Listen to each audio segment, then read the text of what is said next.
the Paradise Paradox. My name's Kurt Robbins, and... Thank you. My name's Alan Battle.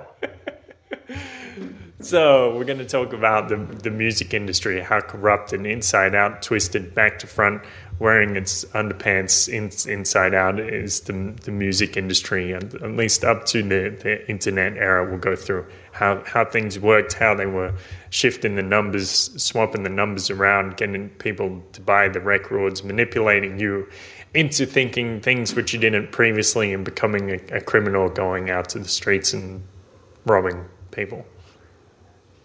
Great. Is that a good summary? I'm trying to think. I'm trying to grasp at what I got left. Music can control your emotional state. These guys control music. Yeah. You're not free. You're a music industry slave like everybody else. You're a pawn in the music industry. You're Michael Jackson's boy toy, and you didn't even know it. Heal the world? No, heal your soul, because you are trapped in a world beyond control. The music industry. So let yourself free and cut your ears off. Just do it. To the pain. Okay. No, we go into all types of fraud that goes on the music industry. Yeah. A few examples. Maybe a conspiracy theory. They're always fun. Yeah. Right? Yep. And we bring up some nice articles, that help illustrate our point. Yeah, to prove to you that we actually know what we're talking about. All right, so let's get into it in a moment. Let me tell you some messages from our sponsors. Well, head on over to Twitter. I'm at Triple Bubble. I'm at Battle AZ, and you can jump onto YouTube and hit subscribe, hit like on our videos, or hit dislike if you hate them. And go onto Pocket Cast, press subscribe, Podcast Addict, press subscribe, iTunes, press subscribe, leave a review, type in your name backwards so it conjures yourself as a spiritual demon from a close by interim world plane, and go to theparadiseparadox.com. You can look through a lot of our old episodes there. Still funky, still fresh. You wouldn't even believe that some of them were released in 2014. They're still that amazing, like fresh off the rack, beautiful, crispy sounds that ready to hit your eardrums. And you see at the top, or you go to donate.theparadiseparadox.com. You can leave us a little tip there. Show us some support. Show us your love. We're putting a lot of effort in. We're improving. We're stepping up our game. But we do need you to help us out a little bit so we can do it even better. Make things super cool, super fresh for you. So head to donate.theparadiseparadox.com and you can do that. And you'll notice on theparadiseparadox.com there's a shop Amazon link, so you can head through, buy some stuff off Amazon, have a little shop, a window shop, think about what you want to buy your daughter for Christmas.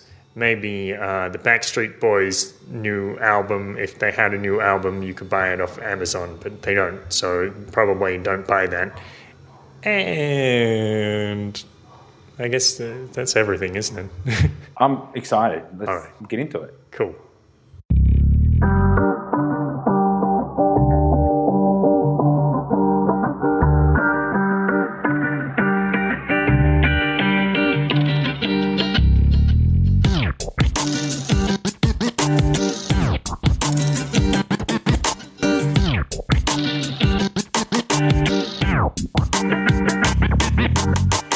So the thing about music is we like it. Okay. All right. Good to start off with the deep, profound, insightful commentary on human psychology. Yeah. It can move you, Yeah. inspire you. Yeah. It can lift you out of the dumps of those Tuesday mornings not going to work. Crank up the radio. Yeah. On the way to the office. Or from those old Cobra meetings. Walking into 10 a.m. disco. Yeah. It's good. Sneaky sound system. Music's good. Yeah, but there's a lot that goes on behind the scenes that maybe is a bit suspicious. So we have a look through some articles and trying to figure out what the story is with the music industry. And, you know, there's a lot of corruption, a lot of dirty business that goes on or that went on. So we're gonna try to talk about the music industry before the internet, and then we'll try to get into what started to change when the music came along in the next episode. So I'm assuming most people are like me, and they listen to music. They've got their favorite music, favorite top songs, but I never thought about, you know, artists and how much money they're making and how that works out. And I didn't even know what a publisher was. Yeah. Well, you know, why would you? Good point. not interested. Yeah. Until now. Now I'm interested. Another day in the school office. In the school office. Is that where you go to work? I'm in trouble. I mean, you know, I'm learning. It's been a big day. Yeah, sitting here researching and reading articles for like 5 hours. Yeah, 3 hours. So this is an article. This was from 1992. Steve Albini, engineer, producer. Well, he prefers to call himself a sound engineer, but many people give him the title producer. Like he's a rather humble man. Basically, he says, you know, I just come into the studio and press a button and the band does the rest. And he actually refuses to take a percentage of royalties. He's that kind of guy. He's like, no, you know, just give me a flat fee because I'm just providing my service and I'm just here to press the buttons and away it goes. Most famously known for recording In Utero, the Nirvana album. And he wrote this article back in 1992, The Problem with Music. And I just want to read out this first paragraph because this is some high quality writing. It's like, you know, this could be something from a Bukowski novel or something. This is it. Whenever I talk to a band who are about to sign with a major label, I always end up thinking of them in a particular context. I imagine a trench about 4 feet wide and 5 feet deep, maybe 60 yards long, filled with runny, decaying shit. I imagine these people, some of them good friends, some of them barely acquaintances, at one end of this trench. I also imagine a faceless industry lackey at the other end holding a fountain pen and a contract waiting to be signed. Nobody can see what's printed on the contract. It's too far away. And besides, the shit stench is making everybody's eyes water. The lackey shouts to everybody that the first one to swim the trench gets to sign the contract. Everybody dives in the trench and they struggle furiously to get to the other end. 2 people arrive simultaneously and begin wrestling furiously, clawing each other and dunking each other under the shit. Eventually, one of them capitulates, and there's only one contestant left. He reaches for the pen, but the lackey says, "Actually, I think you need a little more development. Swim again, please. Backstroke." And he does, of course. So that's Steve Albini's impression of the music industry in 1992, and probably for quite a while before that. So, nothing Brilliant. to say. Yeah, well, you said it all. Yeah. What can I say? These guys have this dream, and you know they're dragged through a trench of shit in this case, and maybe literally for some. I haven't heard of that. Is that how the music industry works in Japan, like a reality TV show? Hey, you're going to swim through this trench of shit and you might win a music contract. That's Japanese Idol. I'd be more interested in watching German that. Idol or something. I'd watch it. For German porn idol. Yeah, I don't know. Yeah. It's hard work. I think that's what he's saying, and it's uncomfortable. I don't imagine that. Well, it's, okay. He's not just saying it's hard work. He's saying it's dirty, disgusting work. And then when you think you've actually got somewhere, you haven't, and you have to compete to get this contract, which you don't know what it is. You don't even know what the prize is that you're going to get, and you have to do all these disgusting things to get there.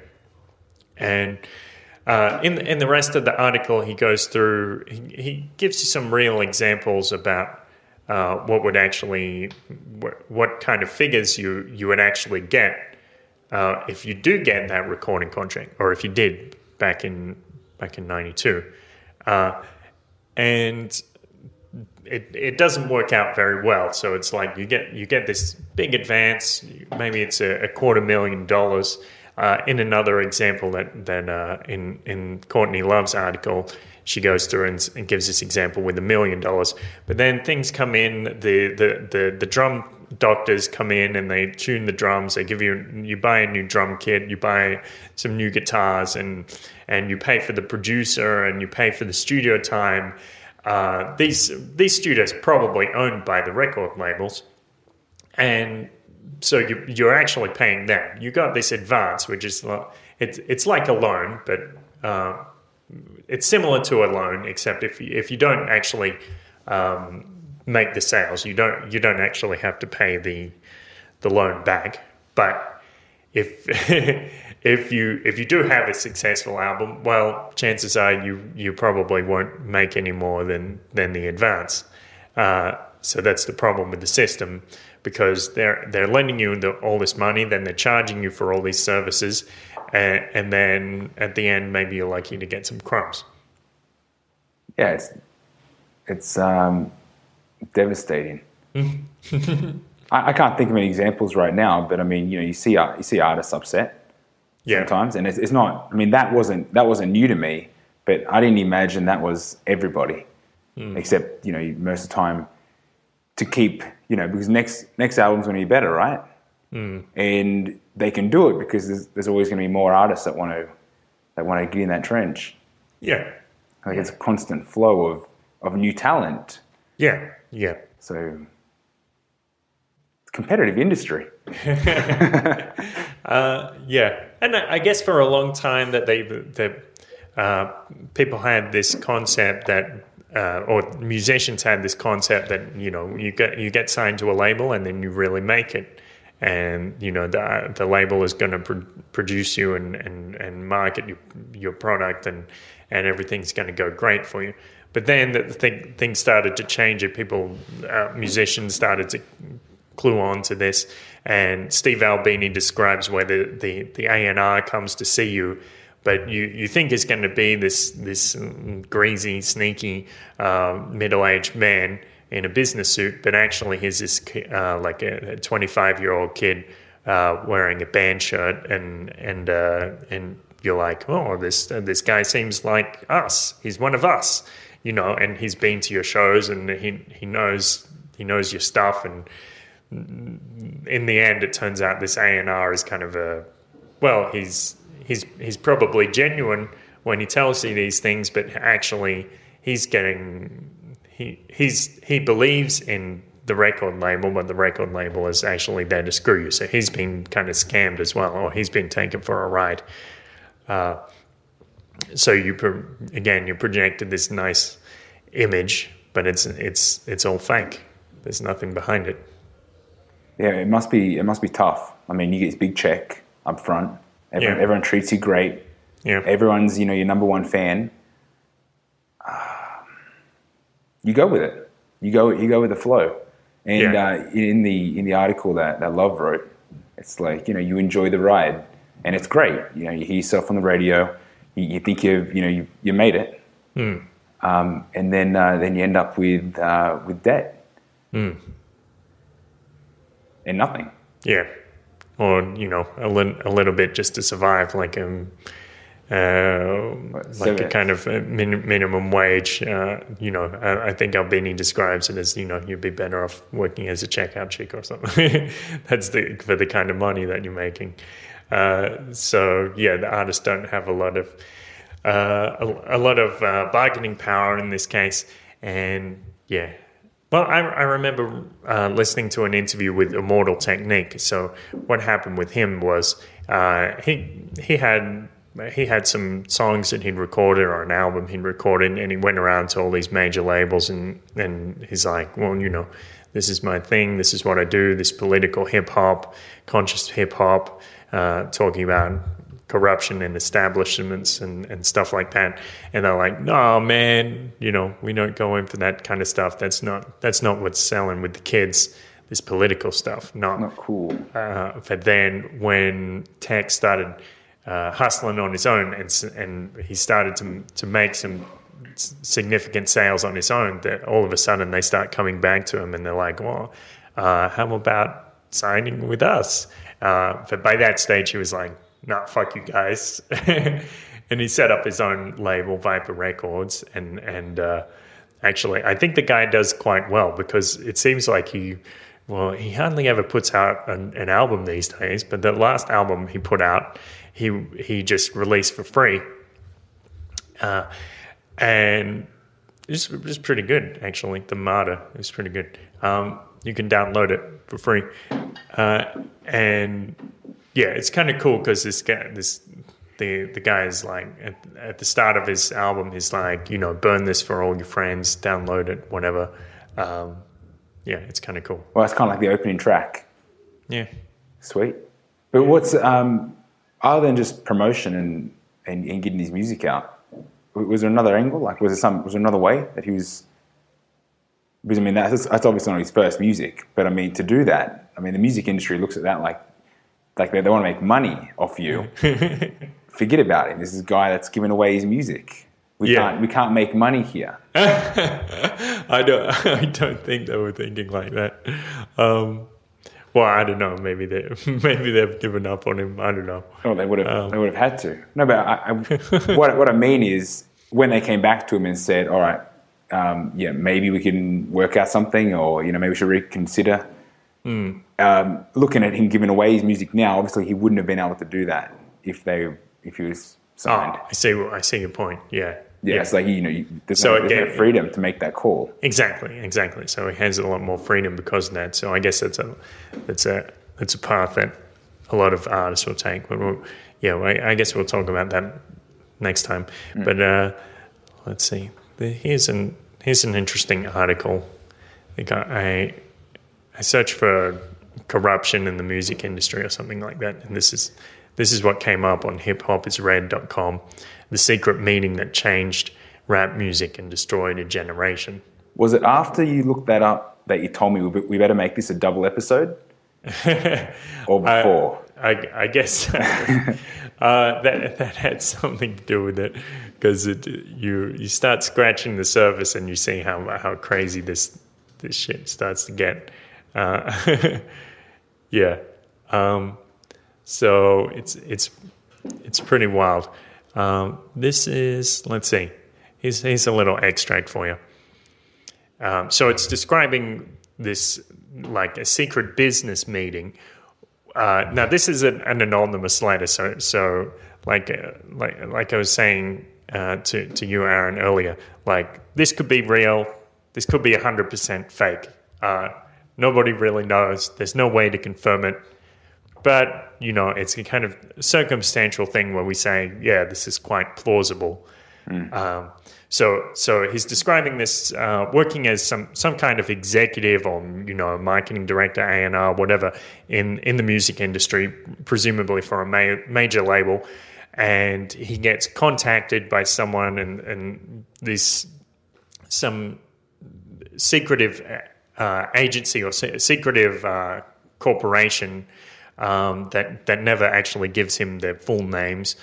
They bring him and a couple of his colleagues or a couple of reps from other companies, from other major labels, and they sit them down in a room, and this is what happens. He told us that since our employers had become silent investors in this prison business, it was now in their interest to make sure that these prisons remained filled. Our job would be to help make this happen by marketing music which promotes criminal behavior, rap being the music of choice. He assured us that this would be a great situation for us because rap music was becoming an increasingly profitable market for our companies, and as an employee, would also be able to buy personal stocks in these prisons. Immediately, silence came over the room. You could have heard a pin drop. I remember looking around to make sure I wasn't dreaming and saw half of the people with dropped jaws. My daze was interrupted when someone shouted, "Is this a fucking joke?" At this point, things became chaotic. Two of the men who were part of the unfamiliar group grabbed the man who shouted out and attempted to remove him from the house. A few of us, myself included, tried to intervene. One of them pulled out a gun and we backed off. And then he goes on and says how they were kind of muscled around and got pushed out of the room, and then he couldn't really ever talk about it again because they'd signed a confidentiality agreement. Yeah. Just another day in the office, right? I guess so. Business deals, opportunity for investment, maybe a little wine. Okay, today was the first time I read that. That little story. But I'm aware of that conspiracy. Like I've come across it before, and you hear it and you're like, there's no way, that's too involved. There's no way they could have pulled that off. But I mean, you're not talking about one person or like, you're not talking about the whole industry. Mm. But the way that, I mean, as we're scratching the surface on corruption and fraud and just the dodginess of the music industry, like now I'm thinking that's 100%. Like, okay, maybe that guy never went. Maybe he heard it from a friend. Maybe it wasn't that night. It wasn't that house. It wasn't those people exactly. But that event happened. And it may have happened many times. Because you start adding factors in, like this war on drugs and the fact that there's so many people that are in jail for crimes that soon wouldn't even be a crime, or at the moment, in many states of the US, wouldn't be a crime anymore. Yeah. And there's people in there doing some serious time, building the size of these jails. Yep. And it's like there's too many factors to say that it's just a funny story or it's just a joke. And people do invest in prisons. Like, these aren't government prisons that the government could spend their money on better things or private events. These are like privately owned prisons. People who invested in them. It's like it's in their interest to pay other people or to ask favors from other people to grow this incentive, to grow this business which they've invested in, so they can get better revenue. And using the music industry, I mean, it was middle of 2000s. It was pretty heavy. Like hip hop was like, maybe just guessing, like 4 out of the 5 top 40 songs. Right. Like hip hop was like, it was really coming up. Yeah. Hip hop was hip hop, gangster rap, or just like urban music. Yeah. Of all types was like, but this is predominant. So according to this source, it is actually the meeting took place in 1991. So going back a bit, I mean, gangster rap was starting to take over. I mean, hip hop didn't really come into full swing, like go into the mainstream until around the late 90s to early 2000s.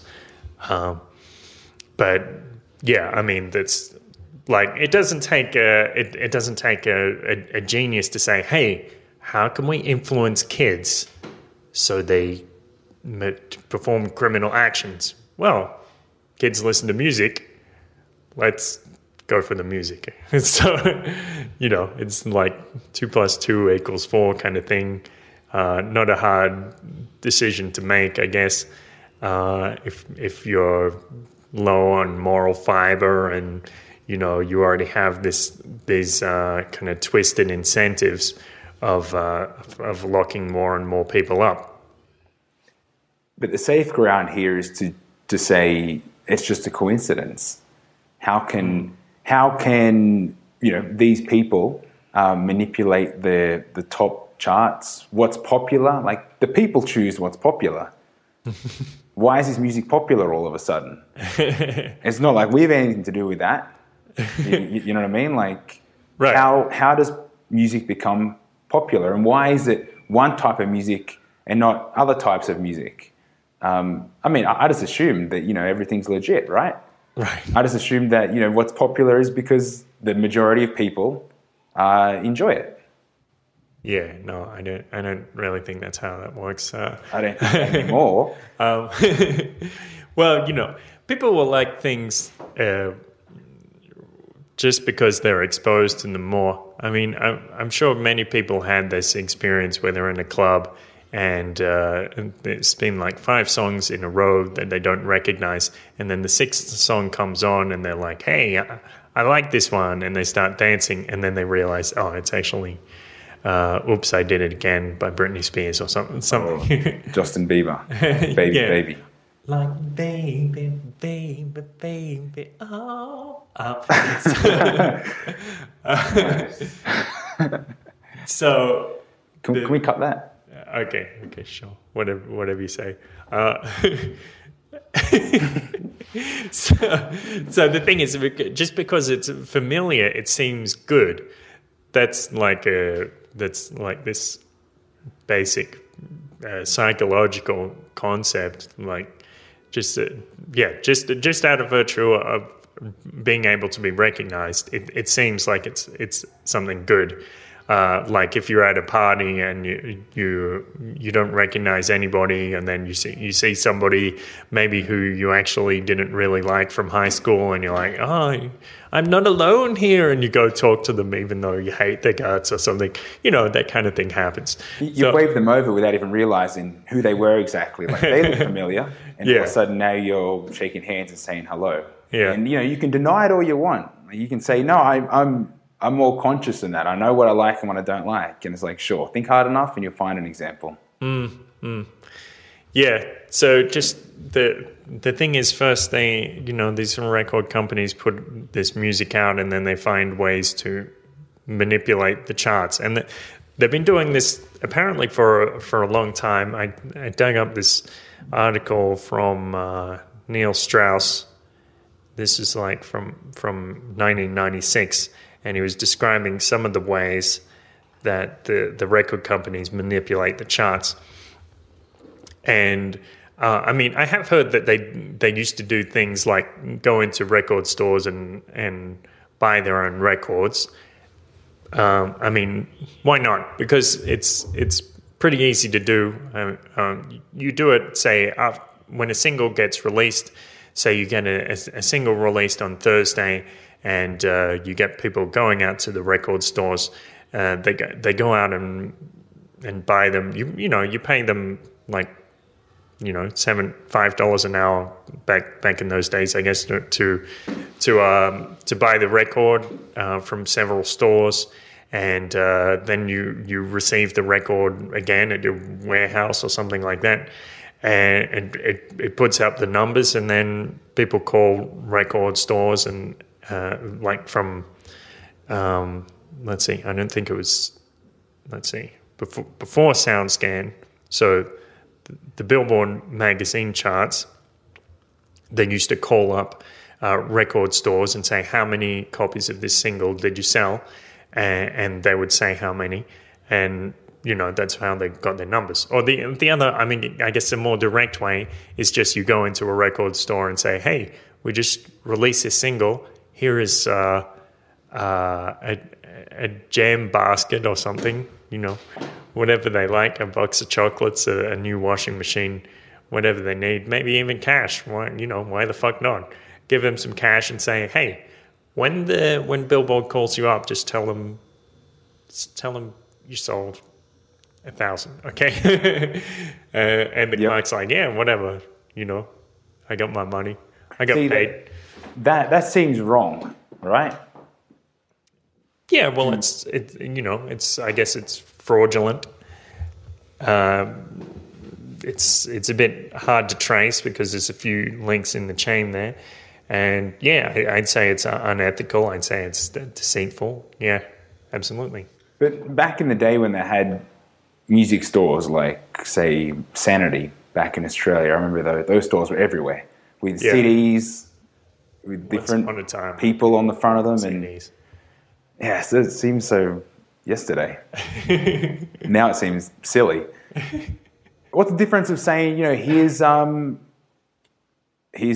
tip, or here's a bonus? No, can I buy the front stand? Can I buy that front stand real estate, and I want to put my CDs there? Yeah. Like, is that? I wouldn't consider that to be fraud. That's just like technical marketing. Yeah, just basic marketing 101. I mean, that sounds reasonable, but I'm sure they did that stuff like that as well. But then, why not boost the numbers a little extra? Because it's only going to take, say, for the first week, like I said, the singles released on Thursday. The following Wednesday is when they're going to print. They tally the results and say which singles are number one. So it's just that first week, you get that first push. Spend your marketing budget making record stores lie. And then you're over the hump, and people are like, oh, well, this is number one. I got to check that out.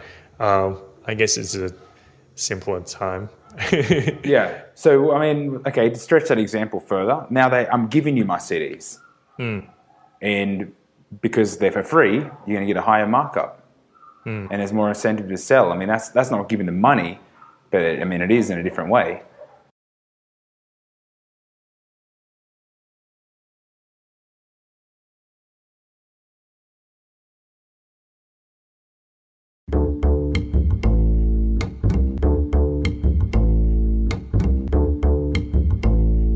Press like on YouTube, press like on Facebook, subscribe on YouTube, iTunes, and Pocket Casts. Follow us on Twitter at BattleAZ and Trouble Bubble, and show your support at donate.theparadiseparadox.com. They manipulated the charts using those methods, and that was before SoundScan. So SoundScan is like the system that the music industry uses to track which records are selling the best. Then then this article by Neil Strauss, this is back in 1996, he describes how before 1995, a single had never entered the pop charts in any of the top 5 positions in its first week of release. Last year, 4 singles had their debuts at number 1. You Are Not Alone by Michael Jackson, blah, blah, blah, some others that you probably weren't very long-lasting. Was the singles market suddenly stronger? No. Record companies were learning how to influence the charts. Actually, he does mention Fantasy by Mariah Carey. Of course, that's notable because there's the remix with Old Dirty Bastard rapping over it. That's the only reason you would remember any of these songs. So the thing is they found new ways to game the system. So it talks about how they might get clerks to double scan or triple scan the records and things like that. That's a few ways that they would do it. Yeah, that's like any business, though. Once you realise you're working inside a system and being able to, in this case, the music charts, manipulate them so that you are popping up at instantly number 1, and that there's a good kickback for that, then you're going to work the system. That's just how it is. But get it to number 1, then I guess the radio plays it for a bit. You get it on Video Hits or Rage or whatever.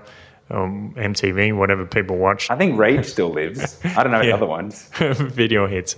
But see, okay. I always thought the radio played like the top. You got like radio stations always playing top 20, top 40, whatever. Well, it's this kind of sick symbiotic relationship. Like the radio can make the hit, the radio can play the hit. It depends, It can go back and forth. But the radio needs to be fed the hit. Well, there's that as well. That's the next thing. So this is payola. And I remember when I had an interview with Juan Galt, I think it was episode 50 or 50. Oh, I don't know. I'll put the link in the show notes. 50 rings a bell. 50 or 52, because we had 2 interviews with him. And yeah, I said to him something about payola, like corruption in the music industry, and he asked, what's payola? Well, payola is when a record company pays money to a DJ to play a certain song. And he said, like, that's not really bribery. What bribery really is when you point a gun to someone's head and say, accept this money, or you might not wake up tomorrow. That's really bribery, like Plato, Plomo, Pablo Escobar style intimidation tactics. I mean, that is what you might call a real bribe. But this, I guess, you might more accurately call it a marketing budget, because that's what you're doing. You're paying for time on the radio. You pay a DJ, a few $1,000s, and he lives well, and he plays the record for a week, and that increases the sales, and then the radio goes on and plays it some more times.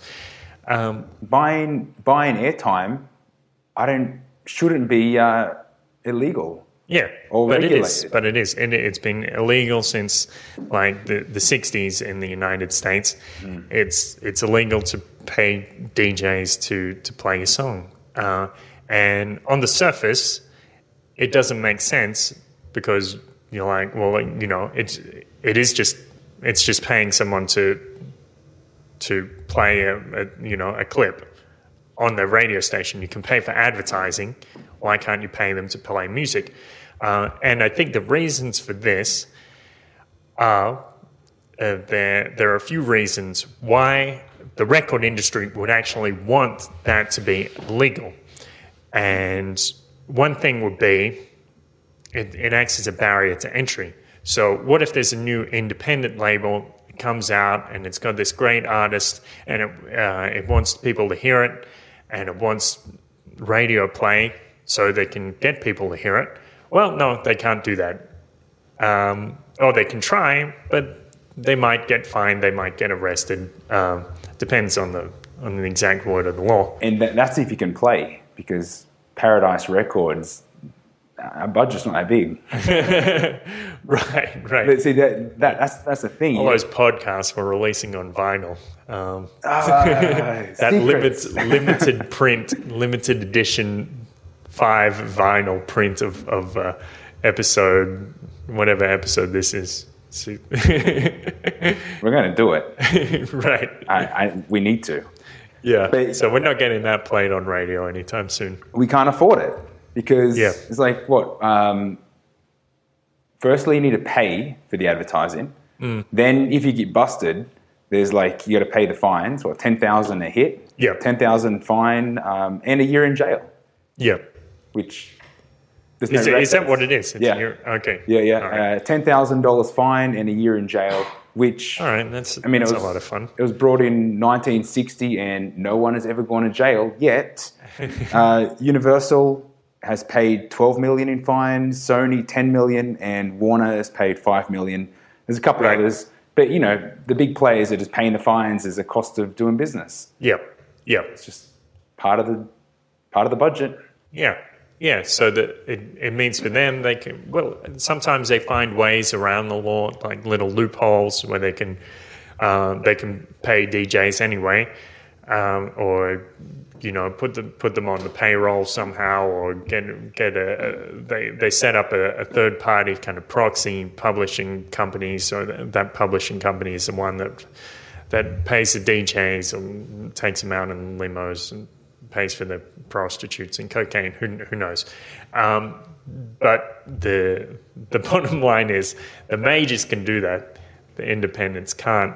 And I guess it also, to some extent, it gives the major labels this air of legitimacy, because it's like, hey, we do everything above board. We wouldn't do anything illegal.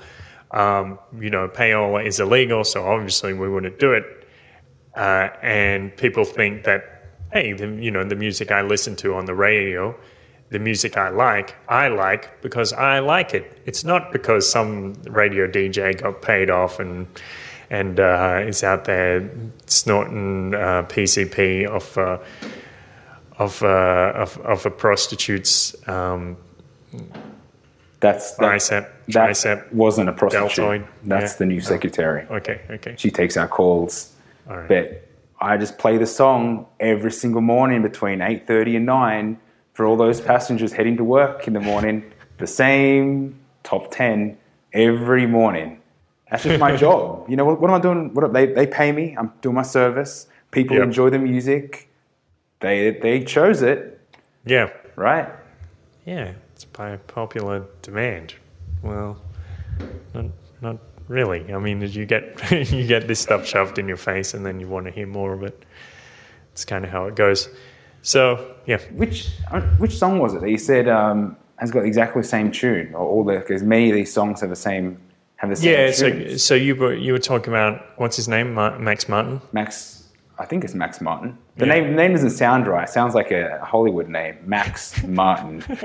Hello. Right. Never trust a guy with two first names. My name's Max Martin. I'd have to check this, but I was thinking about certain big songs like Britney Spears. If you listen to these Britney Spears songs, like "Oops, I Did It Again," "Not That Innocent," and you line up the melodies, and you're like, well, hang on, the melody is pretty much the same, and then you like cross-reference it with NSYNC or whatever, and you notice that actually this guy has reused the melodies across 3, 4, 5 songs, and then of course when you hear the new song and you're like, hey, it's got a catchy melody. Yeah, it's got a catchy melody. You've already heard it 1,000 times before, and you love it. It's your favorite. Well, if it worked once, why not again and again and again and again?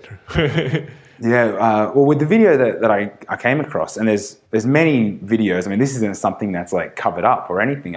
It's out there. People know that there's writers that write the songs for the artists. Yeah. And it's the same writer. Once they work out, what works. Apparently Max Martin's got like 30 number one hits and more. Like the list just goes forever. But Max Martin, Illuminati confirmed. Yeah, I mean, I only saw it on the internet. I don't know how I can confirm. The internet. That's what I found. But it's like, what concerned me was this guy's only ever done 2 interviews. Right. Worth like billions, millions. I don't know. You can't pass $1,000 and you're rich, right? In this economy. Yeah. And so he's doing well. He's making a lot of songs. He's obviously got friends, connections in the industry. Yep. And he just keeps doing his work, which is cool. But how come, I guess, he's behind the scenes. It's no worries. But I just thought someone that successful and has only ever done 2 interviews, I'm tempted to give him a call. Sounds like a good idea. Yeah. We should do that. Yeah. So another thing we wanted to bring up and tie this in Mexico for a while, there was this unethical business practice called tiendas de raya, which you might translate that as X stores or line stores. So what the practice was basically, jump in because I might mess this up. We put it in Google to see. Because we both had different ideas. Right. You put it in Google and it comes up with company store or something. Yeah, that's what Google Translate said. But the literal translation is stores of line. And what used to happen was the store owners or the farm owners, they would contract these illiterate people, normally indigenous people of Mexico, like Mayans and Huichol and other native people of Mesoamerica. And because they were illiterate it would make it very easy to exploit these people. So they would say, okay, well, you're going to work on my farm, and you work 12 hours a day, and we're going to pay you a certain amount. Don't worry about exactly how much it is, because you can't count up beyond simple arithmetic anyway. I'm not going to confuse you. Just trust my smile. I'll look after you, my son. Yeah.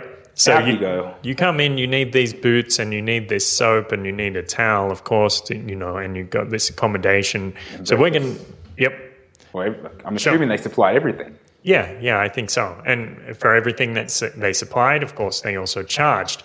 So the problem was, a lot of the time, what would happen is these illiterate, or indigenous, or exploitable people ended up in debt from working for these unscrupulous farmers.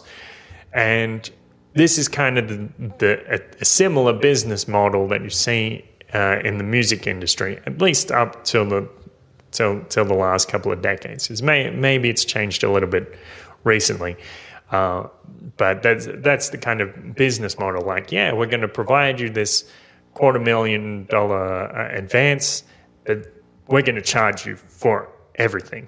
And fortunately for artists, I mean, normally they don't actually end up in debt. That's not how the contract works, but they might end up with nothing. So essentially, they might end up working for nothing, or working for pennies. 34 cents an album. Yeah, something like that. Yeah, 34 cents an album before the advance. After the advance is paid off. So you have to sell a lot of records to count up to $250,000. What to put fuel in the new Mercedes you just bought? So I always see the artists, they're cruising around, or the paparazzis are in their face, and big house rental, big car on finance. Had enough of the down deposit. Don't want to give up all my upfront payment just yet, because got to wait for that 34 cents to come in to cover the rest. And it always ends up, 34 cents. Making the big time. If you're not switched on to manage it, invest it well, then you end up on the news looking pretty sad. Yeah. So let's see, another thing quickly we can talk about. Yeah. Well, the thing is, the reason why they can do this is what like, how can someone be so confident in giving you? I just gave you $500,000. Like, the confidence to do that is because you have the system wrapped up. Like, I already know that I can put you're going to be number one, man. You're going to the top. It's no shit. I bought the system. I mean, payola and all that. You know what I mean? Like, I've got the charts. I've got the top 40. I've got the top radio stations, and they all come to my house for dinner. Yeah. So it's wonderful. Well, and the other side is, I'm going to give you a $250,000, but I'm going to charge you $150,000 for studio time, including producers and drum technicians and guitars, and I'm going to sell to you and all of that stuff. So I'm lending you this money, but I'm actually making a profit of everything you buy from me. Trust us, we're the best. We sign people like A, B, and C. As you walk in to sign your contract, and you're seeing these big. I'm imagining. I haven't done it, but I watched Entourage. I love that show, and you go into the studio. I mean, I'm assuming that's real, right? Because, that's kind of the story behind the scenes.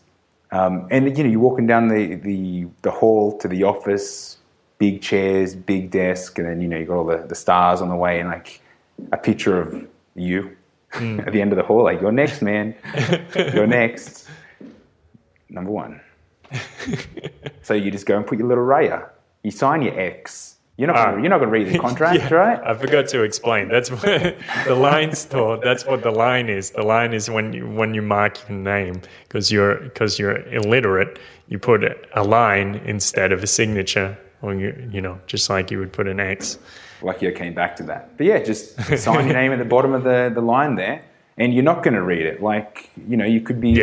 You're a Mayan now. You're an Indian. So that's the thing. You're a musician and you're illiterate about the way things work. And, even if you get a lawyer in, well, of course, you're going to have to pay the lawyer thousands of dollars to check your contract. And who knows, the lawyers might be in on the little scam anyway. And you have to trust. You have to have a lot of trust in your lawyer. Who knows if he's incompetent, because the contract they've handed you is gobbledygook, legalese, barely English. Actually, some people actually say legalese is a language separate from English. So it appears they present you certain words. They seem to be English words. Actually, they have another meaning in legalese.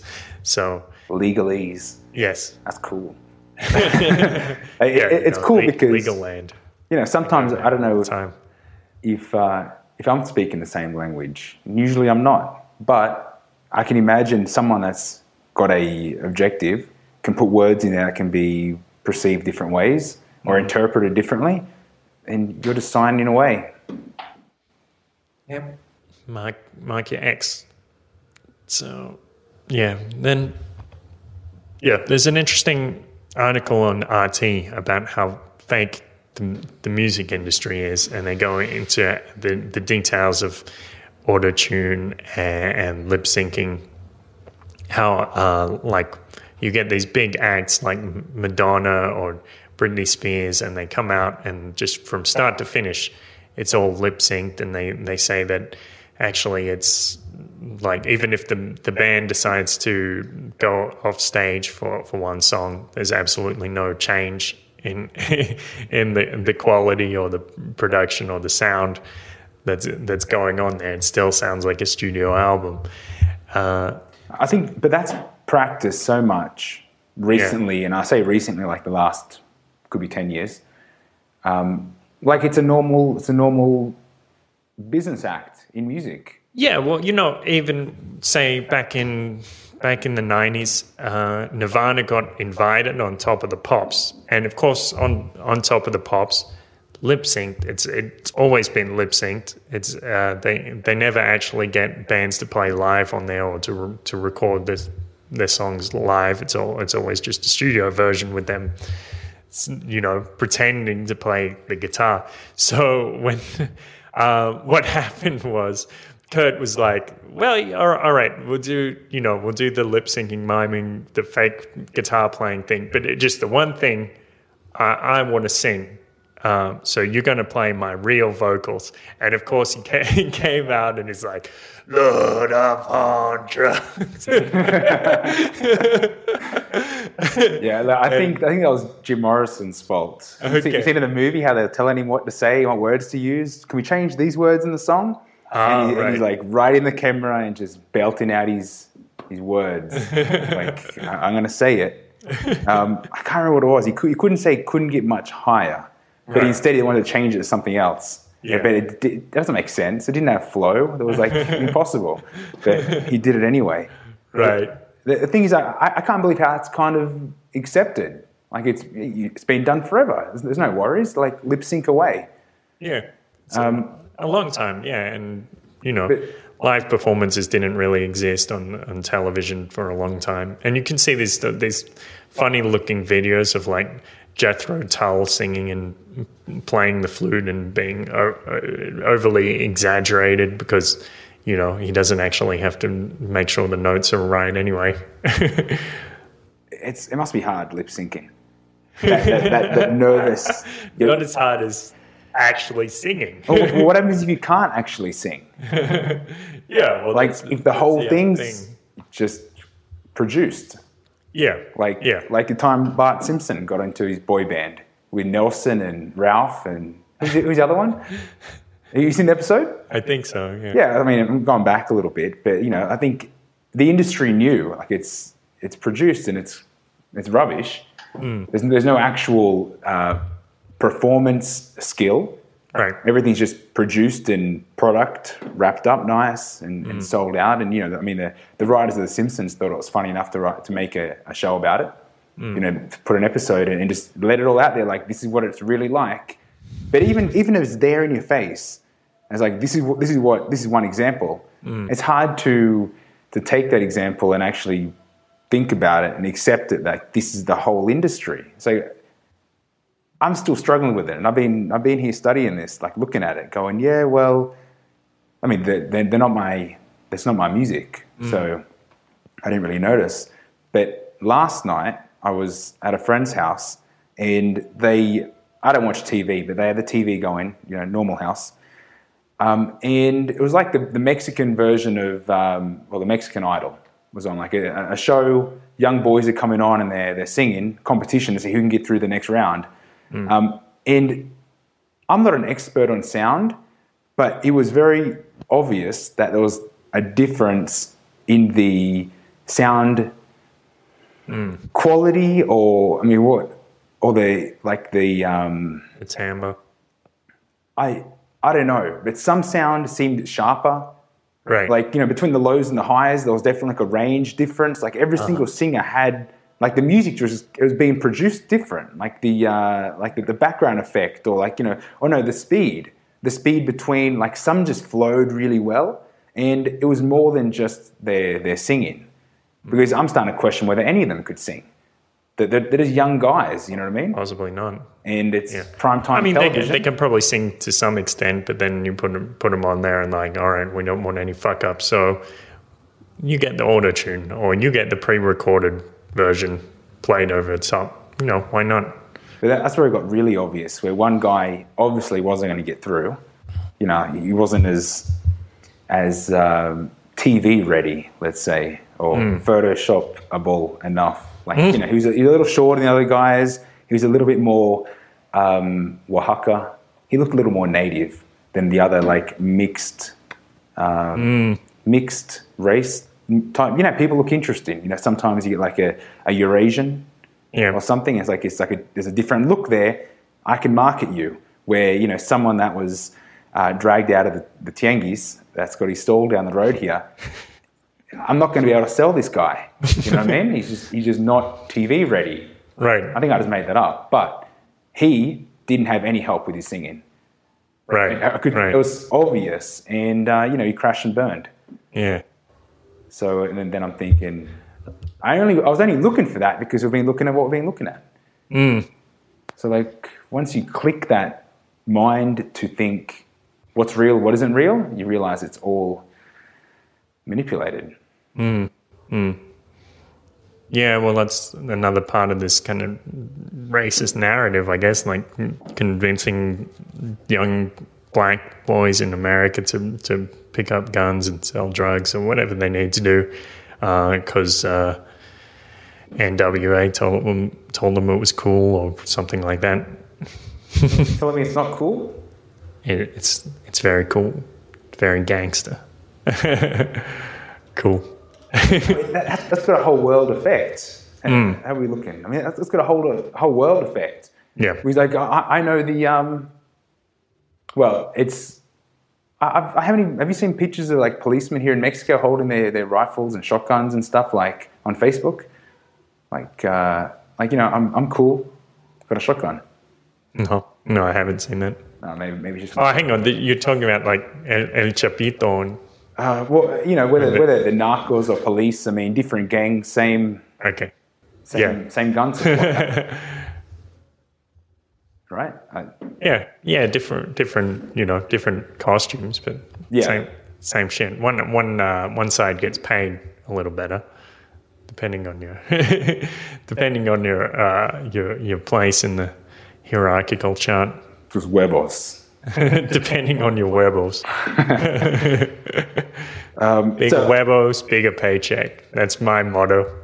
But the same thing's happening here in Mexico. Like the whole banda, like that kind of northern country music. It's all paid for by narco corridos, groups of businessmen with interesting products. Yeah, with very interesting curriculum vitae as well. Yeah, but it's the same thing. They own the music industry in Mexico, banda, and every season there's another number one singer that gets knocked off the chart, literally. Yes. Okay. didn't pay your studio time, didn't return my car. That was my house that you shot the video clip at, and you shouldn't have slept with my wife.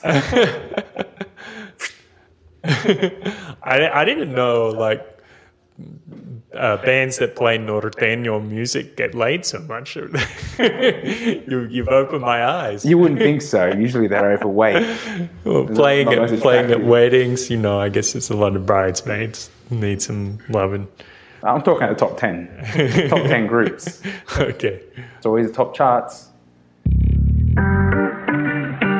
So I guess the moral of the story is, well, I used to have a teacher at TAFE when I was studying sound engineering.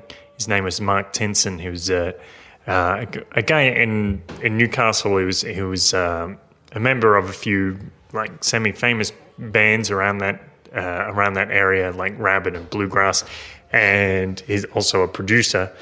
And he said to us, "So, students, remember, who are record labels?" And we said, "I don't know." He said, "Record labels are the devil." So that was the important thing from that class. Then that was like a running theme. So that's what I learned from my sound engineering certificate, and now that knowledge is being passed on to you, so you know not to trust any record labels. And me. That's what I learned today. Don't trust Aaron either. Unless I smile, right? Yeah, and you're wearing a suit. And Okay. yeah. So of course, around the 90s to 2000s, shit started to change a little bit with the internet, and that's what we'll get into next time. How stuff is moving through, post-internet age and post-blockchain age, perhaps post-MP3 age. How things are changing. How the record labels are trying to keep up, or what kind of new changes are going to be happening in the future. So, my name's Kurt Robinson. My name's Aaron Battle. So you can hit me up on Twitter. I'm at Trouble Bubble. And I'm at Battle AZ. Yep. Can you spell that? Yeah, it's B grande, BATTLE, Yep. AYZEE. Cool. Yeah. They can catch you on there now that they're literate. They know how to spell. So head on to Facebook, press like on Facebook, hover over the like button, press get notifications, so you get those notifications coming up in that little world symbol that represents the world. It also represents the Paradise Paradox. And jump onto YouTube, press subscribe, press like on YouTube. Jump onto Pocket Casts and subscribe on there, Podcast Addict or iTunes. Leave a review on iTunes, and jump onto the paradiseparadox.com so you can see up the top you have a few options to help us out. If you want to help, if you want to lend us a helping hand, give us some aid. We're starving Mexicans with very little chance of surviving through the night unless you give us a few Bitcoins. That's not really true, but we would appreciate it. We put a lot of effort into this. We're trying to make something good for you guys. So head on over to donate.theparadiseparadox.com and you can chip in a little bit there. Cooperate. That's what they say in Mexico. Do you want to cooperate? Or it sounds not. like a threat. You're involved. It's Yeah. So give us a little tip there. Bitcoin, altcoin, PayPal, anything you want to do. You can send us your used underwear. If you're a cute girl, I guess that's another way to help us out. Help me out. Help me get through those lonely nights. Aaron doesn't need that. He has he has a constant supply of soiled underwear from his wife. So that's keep that in mind. Or if you're a male, I'm a medium. All right. Okay. I'll wash them for you. Okay. All right. Don't it's read into kinky. And what else? There's on the Talking Paradise. about, yeah. Yeah. You're going to go Amazon? Yeah. Tell me about it. Well, what we do is there's a link at the top of our page. You can click through to it. and you're just at a normal Amazon page. You can do a little window shopping, or you can actually do some shopping. And by going through that link, we actually get a little bit of commission, little change gets chipped our way for your business on Amazon. So Amazon wins, you win because you bought something cool, and we win because Everybody wins. we get a little crumbs. Yep. That's good. I don't know, what would you buy on Amazon? Maybe the KLF's book about how to make a top #1 hit. That was a pretty good book. I'll put the link in the show notes. They sell everything on Amazon. I found, what was that book I found a little while ago? I haven't got it here. But, I'll put a link in there. It's the frequency, the music, 440, 432 hertz. Okay. Something else. The 440. What he's trying to say, Yes. ladies and gentlemen, is that the 440 hertz frequency of music that most regular music is tuned to is actually poisoning your brains by Anunnaki, Illuminati conspiracy, and 422 is actually a much more harmonic, symphonic, pleasing to the ear frequency. So we'll talk about that another time. I'll bring it up later, but that's what I'm buying on Amazon right now. Okay. This book about A440. Okay, sounds good. So maybe you want to go onto Amazon and buy Michael Jackson's greatest hits. Michael Jackson, bad. Michael Jackson beat it. I don't know. Maybe it's the Steve Albini's books, if he wrote books. Maybe Nirvana in Utero. That's an option. So that's a few things you could go on there and buy. And what else? I don't know. I'm at the end of my tether. Okay. I don't know. Just to wrap up with Amazon. Yeah. You're at home and you're comfortable. You don't need to go out to shop. Yeah. So check out Amazon. Cool. Okay. Good all. idea. That's all. All right. We'll see you next time. Keep shifting. Peace.